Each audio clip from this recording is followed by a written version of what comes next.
Good morning. I'm back home in Leipzig in my office with a cup of coffee. And what a week. Where do we start?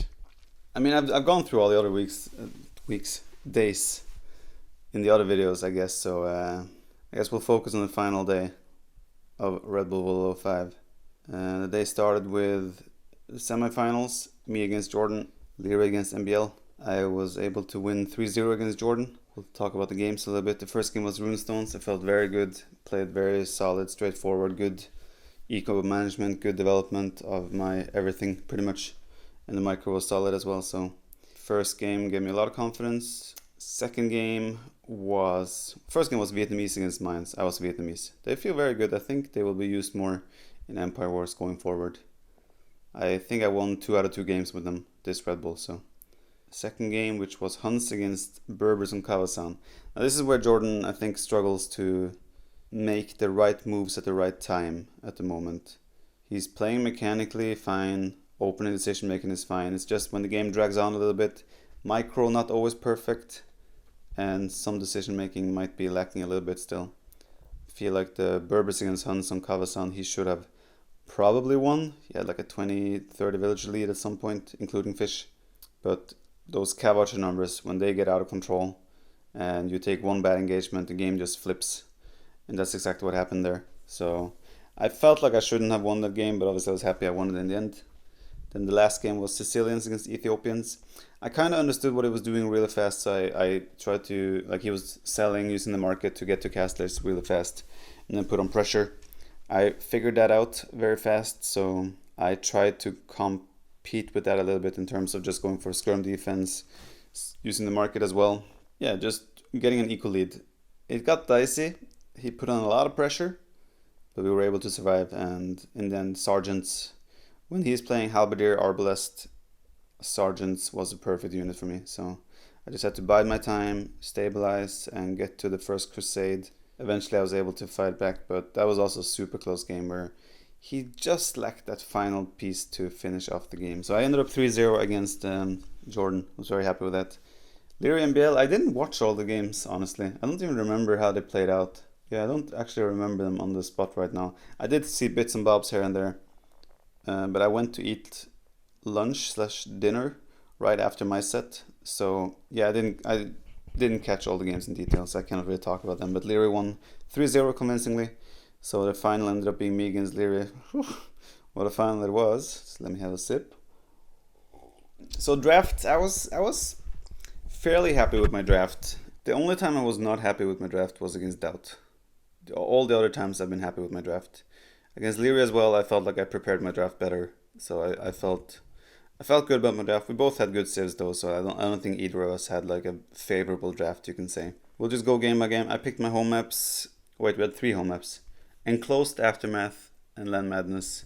He had Acclivity, Winged, and Atacama. So game 1, we had Runestones Vikings against Ethiopians. There he went for his classic pressure into Fast Imperial Age kind of play. I just tried to boom, survive, hold on while playing defensively because I realized fast what he was doing, right? So for me it was about survival, trying to take good engagements and just not giving up too much ground to his Fast Imperial Age. And that was a close one. I was able to survive, and since I had a better economy, I felt like I got more units out in the field for the most part, and that allowed me to be more active on the map and idle his economy more and things like that. And it was also a crucial moment where my MPTC was kind of under pressure by 1 bomber cannon and a mangonel and some arbalest. It was a very clutch moment. If I didn't bring my units out there in time, I could have lost my Imperial Age, and that would have probably been the game. Maybe not. It would have probably still been a close game, but the fact that I got to Imperial Age at the right time allowed me to close out that game. So yeah, I was very happy, obviously, going up 1-0. Felt very good. Second game was Atacama. Huns against Magyars. I was Huns, he was Magyars. That one was quite frustrating. I felt like I was in a real good spot. I felt like after rewatching the game, I also think I was very much so winning, I would say. But I thought, since I lost vision of his scouts at one point, this is just like feudal age engagements back and forth at the start. But I also took got water, so I had an equal lead for sure. I put on some good pressure, killed some vills. He killed some vills on me as well. But I stopped seeing his scouts in my vision. So my presumption was that he went around to raid me while just trying to defend, because he was off his gold anyway. So I figured, okay, if he's off his gold, he's not forcing to defend it, like forcing units out to get gold. He could obviously relocate, but I felt like, okay, so he's now just falling back and then using his scouts to counterattack. So I tried to a little bit of intercept / do my own counterattack with my scouts, which means I left my archers alone. But unfortunately, exactly when I did that, his whole army came out from his base and my archers were caught out of position, and what was a very, very good situation for me just became horrible just like that. And that is a bit frustrating because I feel like I was in a better position. I feel like I opened better, and I feel like I should have won that game if I just kept my army together. But obviously this is hindsight, right? Leary did the perfect move in terms of utilizing or jumping on my mistake. So error of judgment on my end, but also Leary just capitalizing on it to the fullest. It felt like the other game I played against Leary on Atacama as well, Bulgarians against Franks. I feel like I should have won that one as well, which was in the group stage. But I can explain more on that later, because I learned from that game actually, which I took into my last game of the series today, on Sunday. Sorry, it's still early here, I'm just trying to record this. I was traveling all day yesterday, so I didn't want to spend time here, I was quite exhausted. Game 3 was Aftermath, Saracens against Franks. Leary obviously developed a little bit more of a way to play it against the Saracen market. I still feel like it was just poor execution on my end. The opening went fairly good, decent, but my transitions in the Castle Age were wrong. Probably just 2 or 3 stables, full Knight Scorpion, and then trying to be aggressive would have been the way, rather than the way I played it, which ended up being like sort of half this, half that, trying to add TC, trying to add Cav Archers. Maybe even just 2 stable, 2 range, Knight Skirmisher would have also been a very good solution. Like my first building hitting Castle Age was a monastery, which was not the right decision at all. So yeah, simple to say mistakes were made, but Leary also he figured out that map out how to play to try and counter the Saracen market. Well, I still feel that the Saracen market should be better. The way Leary played it was also a really good counter. Another game where I felt a little bit frustrated because I felt like I should have won. But suddenly I was down 1-2. And it still felt good. I felt like I was playing well, and my mentality was stable because I felt like I played good those games with just slight error of decision making. Game 4 was enclosed. I had Sicilians against his Vietnamese. We both opened skirms kind of for the most part, traded off a little bit. Sicilians pretty strong, but he was being aggressive with 2 ranged skirmishers. I didn't lose any villagers, I think, but maybe 1. I don't remember. But he put on a lot of pressure there. I just had to like drag it out until I hit Castle Age and then add the economy and put a little bit of pressure with some skirms and knights. I didn't scout what he was doing though, because he went for a forward siege monk push with a lot of knights, 1 TC play. I did not see that coming, so it did catch me a little bit off guard, but fortunately I was able to defend with dungeons, some monks, make my own knights eventually, and a castle in my base, which later transitioned to First Crusade, Elite Sergeants, and other than Halberdiers and whatnot, because he was doing elephants. But yeah, it's so expensive to do what he was doing, and he was already behind the economy, so it was hard for him to catch up there. And we entered 2-2. Then we moved on to his next home map, which was Winged. I was Cumans, he was Bulgarians. I actually thought he would use Bulgarians in Atacama and Magyars on Winged, but I was happy with the fact that he did not. He opened with scouts. I opened double range. No, wait. Maybe open range as well. I don't remember exactly. But either way, I went double range. The cheaper buildings for Cumans help a lot. I got double range. I got a stable up quite fast. And we were just trading back and forth for the most part. But there was one moment where I kind of got my lower part of my map walled. Let's say midway into Feudal Age. And I put a tower on my front gold. I got my lower part of my map walled. And he sent his army to the bottom part of my wall. While my army was in the middle of the map, moving on the top side of his base where he was not walled. And that led to a situation where he had to make a decision whether he comes back to defend or if he spends all the time circling around my base to attack from the other side. And I was obviously in his base already, kind of, because he wasn't wall on the top side, which is impossible to wall, by the way. So that led to a situation where he had to track back, defend his base, and I could just then drop a market and try to buy my way to Castle Age while I was buying time with my forward army. Now it got quite messy. He did try to come back, but then he decided to also just go forward and attack again. I lost some villagers. He didn't lose too many, but I was still able to get to Castle Age with not too far behind.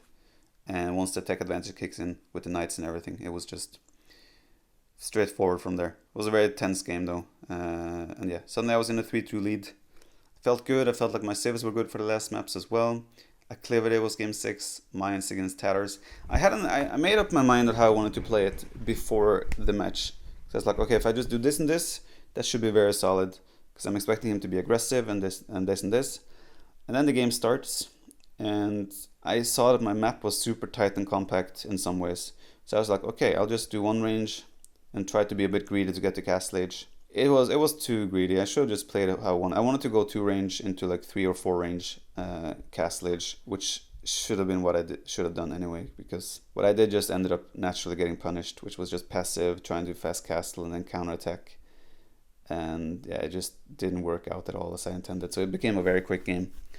And suddenly 3-3 in the best of 7, and we went to the final game, which ended up being Land Madness. I played Teutons in a Teuton castle in the grand final. People probably think of this as like, I was also Teutons against Yo in the first Land Madness, and people call that a bad strategy. They don't realize though that I beat Hera in the first RedBull Wololo with Teutons, but obviously it was we played different then. I just opened Spearman economy back then, and Yo obviously watched that game and punished that in the game, like in the final, because he just hard countered it with a range opening. But people don't realize that Teutons can also be played normally, you know, like just range opening or scouts, whatnot, not the greedy way I did it in RedBull Wololo 1.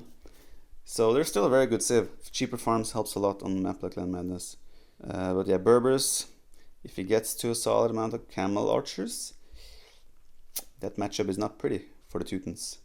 But yeah, opening went, I felt like a smooth opening. I just walled my resources, got my range units out, transitioned into double, triple stable, and I wanted to play a lot of pressure in Feudal Age. He defended really well though, and he went like really heavy in the skirm defense, spearman defense, and then he got a really fast Castle Age follow-up. It was, when he hit Castle Age so fast, I was a little bit concerned, but at the same time I was thinking back to the Atacama game that I talked about from the group stage previously. And my mistake then was not adding more barracks. Because I think if I added barracks that game and added more spears, I would have been fine against his knights. So I did it in this game, and I was still active with my scouts, forcing him to react. I didn't lose my scout. I had like 8-9 scouts alive, a couple archers. And then I just made enough spearmen at home to make sure I wouldn't die to a couple of knights. Because obviously I knew I put pressure, I knew idle economy, so his eco wasn't that amazing. Yeah, well, I didn't take much damage. I was able to hit Castle Age, cleaned up all his skirms in the process. Suddenly my archers got some damage. My transition to Castle Age was pikes, knights, and monks. I could suddenly be the one putting on pressure, and I think I pulled ahead in villages at some point due to some raids and such. Added thesis behind, and we just transitioned to a mid game. He did get a castle up though eventually. So for me it was like, okay, I cannot let camel archer numbers build.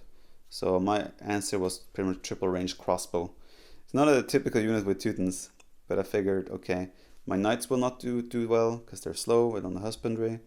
Pikemen will obviously not do well, so I need something that can deal damage to camel archers from distance. It would have been skirms or crossbow, but I felt skirms might have been countered by his knights again, so I felt like crossbow was the right decision there. It was a close game though, by all means. I had a score lead, but I knew that I probably wasn't as far ahead as the score implied. But positionally, I was looking and feeling very good. And then towards Imperial Age, I knew his map. I knew I cornered him, right? That was the whole plan as I advanced to Castle Age. So I put a tower on his right wood line.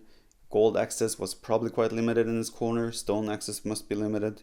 So for me, it was like, okay, how do I maintain this position? And it was simply dropping a castle in the middle in his front to put pressure on his base, which means that he has to deal with that. And the second one was on the left side, which was pretty much make sure he cannot leave the corner. Because I had vision on the right side already. Yeah, what can I say? It worked out perfectly. I got faster to imp, got some trebs out. Obviously, as he's forced into a trebuchet war, that also means he cannot produce camel archers constantly. And then I just used my cavalier to raid and keep him busy, keep idling economy, keep forcing him off of gold. And eventually he ran out of stone as well, I assume, where he couldn't repair his castles. And yeah, it was a very strategic last game. But I felt like I had to play it strategically, because if he gets to 20, 30, 40 elite camel archers, Teutons struggle a lot. Yeah, I felt like the approach was perfect there in the end. And yeah, that means we were crowned champion. This video is dragging on a long time now, 17 minutes. It's becoming more like a podcast. But yeah, we won Red Bull Wololo 5. That's not too bad, is it? Prize pool is obviously massive, so that's very cool. The trophy is insane. I'm actually getting it delivered today to my house or apartment, so I'm excited for that. I'll probably leave some pictures here, or my editor guy will probably put some pictures somewhere here of the trophy and me and the trophy and whatnot. Yeah, what can I say? I was just super happy. It feels a bit empty now because the whole thing is over, right? Like what now? What to do now? I'm just back here and I'm gonna stream or what? I don't know. Yeah, my dad was able to come as well. PKZ, you guys know, AoE's own creator. The reason I started playing this game. He was able to come to or attend his first LAN as well, and what a perfect timing, right? First Red Bull I won as well, and it was on the grand stage, a LAN event, the biggest prize pool. Feels pretty good. Yeah, I think that pretty much summarizes everything. I had a great time. Staff was amazing over there, guys. The effort they put in to make us feel comfortable there, the effort the production put in to make sure the show was good and everything. They improved every single day, certain parts of the broadcast, all the time. The love and effort they poured into this event can't be underestimated. Everyone on location as well, the villagers, the actors, whatnot, they also did an amazing job and were super friendly and kind. It was just a perfect event. Obviously meeting everyone, the players, the casters and everything was also awesome, and other friends and people I haven't seen in a long time, and new people as well. I got to meet Riley for the first time. Brittany came over. Great people, and just an amazing event as a whole. Yeah, production was unreal. The gameplay was very high level. Massively enjoyed my time, and I can't wait for the next one. Let's hope there will be one. I think I'm gonna stop now because else I will drag it on too long. Guys, thank you so much for all the love and support throughout these days. I'm super happy again to win the tournament, and seeing the amount of messages on social media, Instagram, Discord, Twitter over the last day has been mind blowing. Yeah, just huge thank you guys, and I'll see you guys around.